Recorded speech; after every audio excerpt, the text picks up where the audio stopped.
తల్లి గర్భము నుండి ధనము తేడెవ్వడు, వెళ్ళిపోయిన నాడు వెంటరాదు.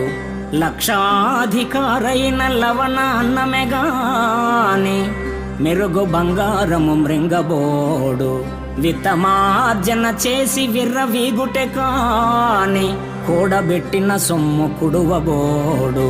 పొందుగా మరుగైన భూమి లోపల పెట్టి, దాన ధర్మము లేక దాచి దాచి, తుదకు దొంగలకిత్తురో దొరల కవును.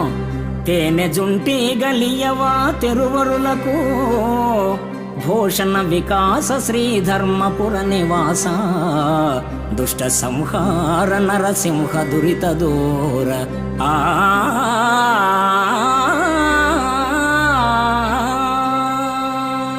తల్లి గర్భము నుండి అవని తల్లి ఒడిలోనికి వచ్చినప్పుడు వెంట ధనాన్ని తేడెవ్వడు.